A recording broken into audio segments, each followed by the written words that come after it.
DC's Earth 1 series has been a very interesting series, giving us a fresh spin on beloved characters, so it's like we're getting something brand new. And so we got a lot to dig into with Batman Earth 1 Volume 3, so let's talk about it.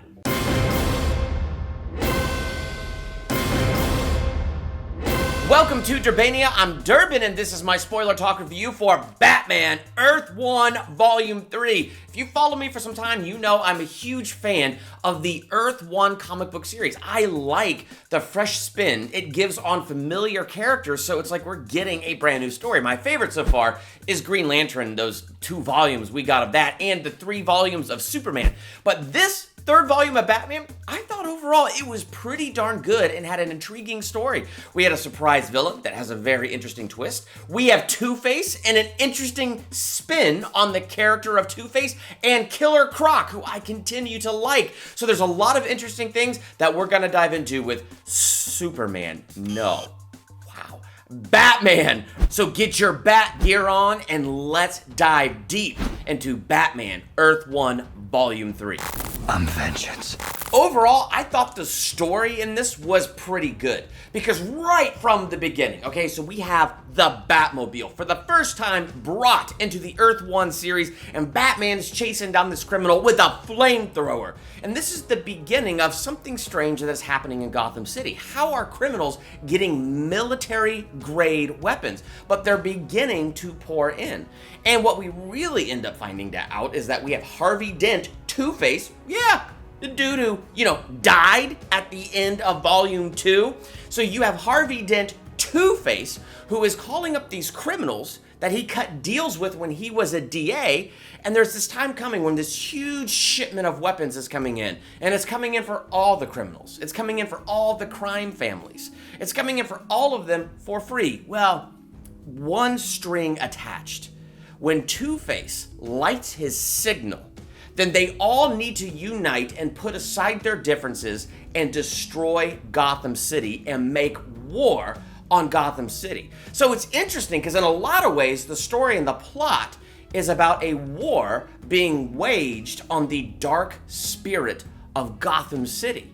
And so what Harvey Dent is thinking is he was once a DA, and he was killed, right? Like this crazy stuff happens, and he's judged Gotham guilty. And in judging Gotham City guilty, he has sentenced it to die. He's compared it to Sodom and Gomorrah. And just like how God destroyed that city, he now wants to play God and destroy this city as if his judgment is the righteous judgment. And the only morality in a cruel world is chance. But that's kind of the overall story, that we have Harvey Dent bringing these criminals together for the one purpose of waging war against Gotham City and carrying out the sentence of death over the city. And so Batman has got to solve this mystery, figure out the truth of Harvey Dent, figure out how these weapons are getting in, how to stop that signal from lighting out, and how to save Gotham City. So overall, I thought that was a pretty compelling story. But then you got this other story, and it ties to this main story, which is really interesting because you have Adrian Arkham who shows up. Oh yeah, who's that, you're asking? Bruce Wayne's grandfather shows up. One of the things that I like about this Batman Earth 1 series is diving a little bit more into Martha's side of the family. I feel like any movie we watch, anything we see, it seems to deal more with Thomas Wayne, Wayne Manor, Wayne. But in this series, we say Martha's maiden name is Arkham. And with the Arkham family, there is this family curse, this mental illness that triggers at a certain point in life where basically they lose it. And it's very, very tragic. Now, when Adrian Arkham shows up, he tells Bruce this story of when the Arkhams first arrived in America and they came to Gotham.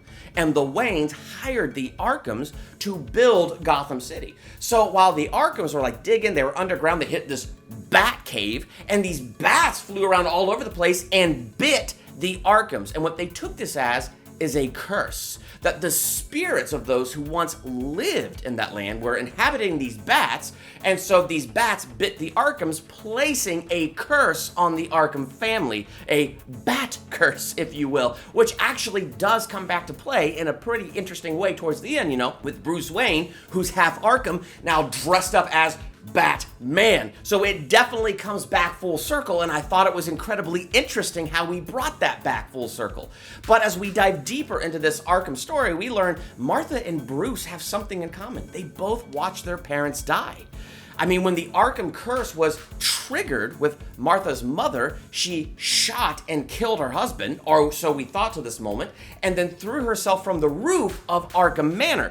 So in that sense, Martha has that in common with Bruce, that she watched her parents die. Now, this is all very dark and very tragic, and this all has to do with this dark spirit of Gotham that Harvey Dent wants vengeance against, that Harvey Dent wants to wage war against. And so overall, this story is compelling in this unique twist of Earth 1 digging into the Arkham side of things and learning, like we learned this in the other volumes, but it's worth bringing up again. But one of the reasons that Gotham is such a maze and the sewers are a huge, crazy labyrinth, it was to confuse the spirits so that they wouldn't be able to come up and place their curse on the Arkhams. And Adrian says, no, I had to fake my death to fool the spirits to save my daughter. And then he has come to find that still Gotham claimed his daughter, and now he wants to save his grandson Bruce. But as we find out in a twist later on, there's something very fishy about Adrian Arkham showing up.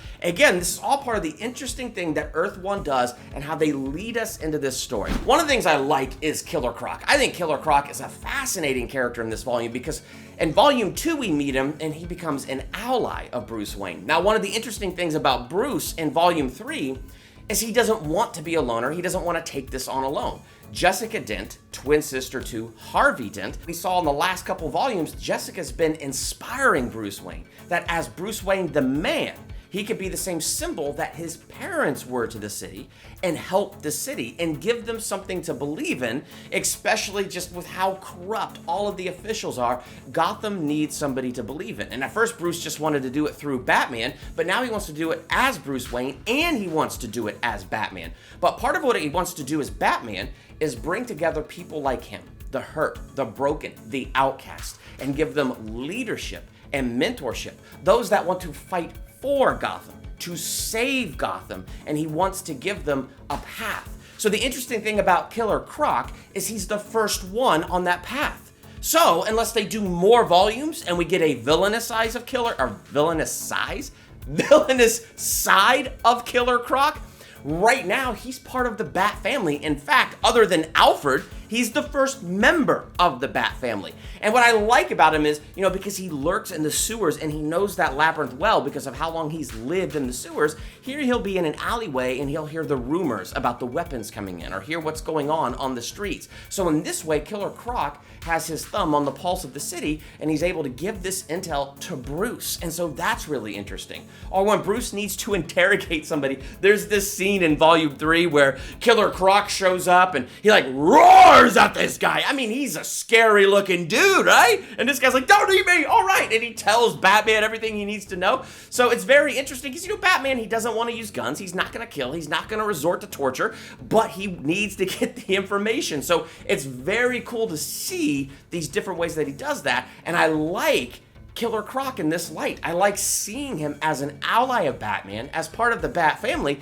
and I think it makes his character really interesting. They did bring Catwoman into this volume. I think Catwoman was probably the thing I was least impressed with, what they did with her character. I didn't feel like there was any unique spin. That's not entirely negative. I mean, there's this scene where Batman and Catwoman are fighting the same fight in the same place, and they got this great banter between them, and so that stays the same. So in some ways, it's kind of that traditional Batman-Catwoman relationship, except at this point, Bruce's heart still belongs to Jessica Dent, so it's not like this love triangle or anything, but they at least kind of got the humor, they got the chemistry that's beginning to build, so they do have that. One of the things I didn't like about this Catwoman was her costume. I kind of get what they're trying to do with it, going this Cheshire cat direction, but the cat symbol on her chest, it just kind of looked like an angry Hello Kitty, and then she has this cat paw on her belt buckle that kind of looks like the Batman symbol on Bruce's chest, but it's the cat paw on her belt buckle. I don't know.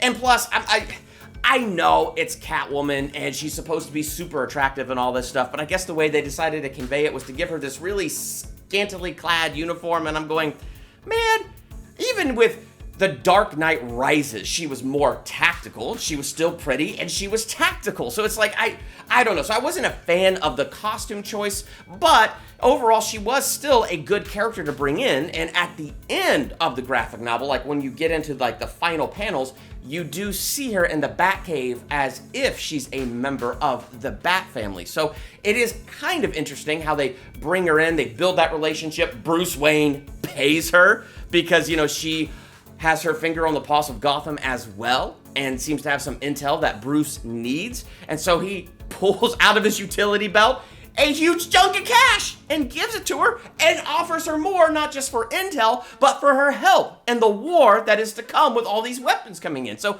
that was kind of interesting, but I feel like towards the end, that was kind of her character arc, so that she might be part of the Bat family and not be needing Bruce to pay her tons of money to be there. Now, the most interesting character for me in Batman Earth 1 Volume 3 probably was Harvey Dent, Two-Face. Now, in the other two volumes, they established Harvey Dent has a twin sister named Jessica Dent. Harvey Dent never liked Bruce Wayne as they were growing up. Jessica Dent always liked Bruce Wayne as they were growing up. In fact, she and Bruce were kind of in love. And as Bruce's parents died and he trains from Alfred and learns how to become a weapon and becomes Batman, all of that gets put on hold, but you can just tell that the love is still there between Bruce and Jessica. You have Harvey, who always wants Wayne to stay away from Jessica because of his Arkham blood, the history of mental illness and the history of madness that runs through that Arkham bloodline. He wants Jessica to have absolutely nothing to do with Bruce. And so you have this two dynamic thing going here with the Dent twins. But Volume 2 ends with a very interesting promise. Harvey Dent is killed after half of him is burned up by a Molotov cocktail. But as Jessica holds him close as he dies, the side of his face that's all burned up burns her face and scars the side of her face. And so she wakes up in the hospital and Bruce comes to visit her at the end of Volume 2. But when she turns to Bruce, she speaks in Harvey Dent's voice in the way that he would talk and says, "Stay away from my sister, Wayne." And that's that. And it's like, whoa. Talk about the two-face dynamic, right? The one face being sweet Jessica Dent, who's in love with Bruce Wayne, and by the way, knows Bruce Wayne is Batman, and the embittered, hardened side, which is Harvey Dent. Interesting. I wanted that to pay off in Volume 3, and it started like it was going to pay off.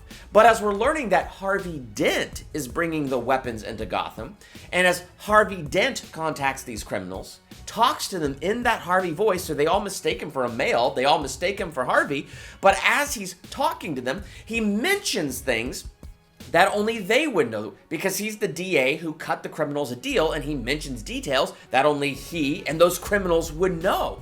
And so it's really interesting, and they start dropping these clues and laying these breadcrumbs that they might not be doing what they did in Volume 2 at the end. That it might not be the personality of Harvey Dent living in Jessica, and she switches between those two faces. Harvey Dent might actually be alive. And as they were building to that case, I was getting very disappointed, because I really liked that promise in Volume 2. Like, literally, two faces, those two personalities in Jessica Dent. That was going to be a different and unique take, and I was kind of looking forward to that and seeing how they would develop that. So I was starting to get disappointed, especially when you have Bruce, Alfred, and Killer Croc, and they dig up Harvey's coffin, and they open it, and it's empty. And they said he wasn't cremated, so here's this empty coffin. So I'm like, no!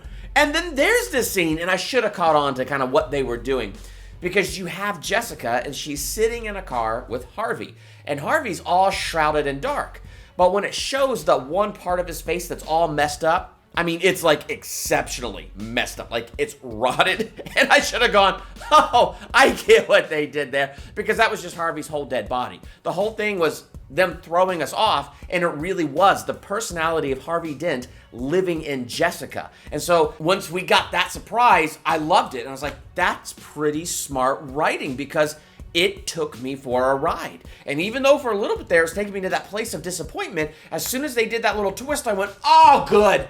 I should have seen that coming, but good. I'm glad. This is the far more interesting choice. And so to kind of show that when the Harvey Dent personality takes over, the Jessica Dent personality takes the back seat. So then we get to Two-Face lights the signal. And the way the signal is lit is the burning down of Arkham manner, but is being burned down by Adrian Arkham, and it draws Batman into this fray. Now, like I said, we come back to this, okay?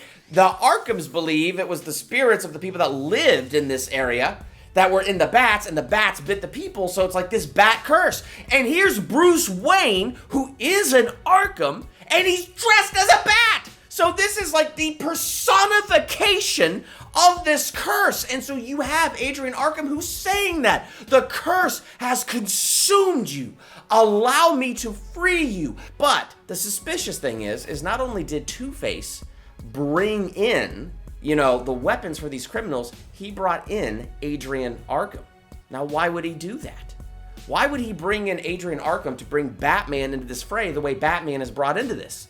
Well, because you have all this debris that falls on Adrian, and when Adrian stands up and it's all hot on fire debris, when he stands up, his skin is all melted off him, and I'm sitting there thinking, oh, that's graphic, but it turns out that's not his skin melting from his bones. The big reveal here is he's Clayface.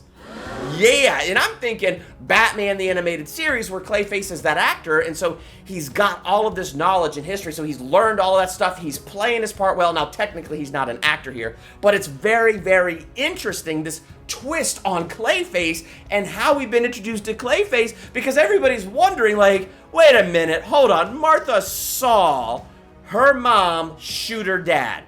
How in the world would he have survived? He even had the scars and stuff on him, but now we learn it's because he's freaking Clayface. And as Clayface, he was bringing Batman into that fray, distracting him from that other stuff, and so we have this battle inside Arkham going on. And so overall, I thought this was an incredibly interesting story. I thought it had incredibly interesting twists on things. I thought it was very cool to learn about Clayface. And then in the very final panel of this graphic novel, we get the Joker, the promise in Volume 4 of the Joker. Now, the one thing I did not like about the ending is it felt like in the comic book way, it did this little montage. So we see a panel of Dick Grayson at his parents' tombstone. The Flying Graysons were murdered by a clown. Hence, the Joker. So we're building towards the Joker. We see Barbara Gordon fly back into town. Now, we see her become Batgirl. And then we cut to the Batcave, and so we have Catwoman in a slightly different costume. We have Robin in his Robin costume, and we have Batgirl in her Batgirl costume, Killer Croc and Alfred all in the Batcave, which shows us Batman's arc. What Bruce Wayne has wanted is to be a symbol, both as Bruce and as Batman. As Batman, he wants to be a mentor and lead. And so he brought in these people, and he's mentored them, and he's led them. But what I don't like is it feels like that's rushed. Like, if we have a Volume 4, I hope it doesn't pick up at this point where we already have Batgirl, Robin, Killer Croc in this team, because I love Earth One's take on these origins, and I want to see their take on Robin's origin and their take on Batgirl, like Barbara finally becoming Batgirl. Like, I would like to spend time with that. So I hope they don't skip over that in Volume 4. I hope this was just a preview to show Bruce's dream coming true.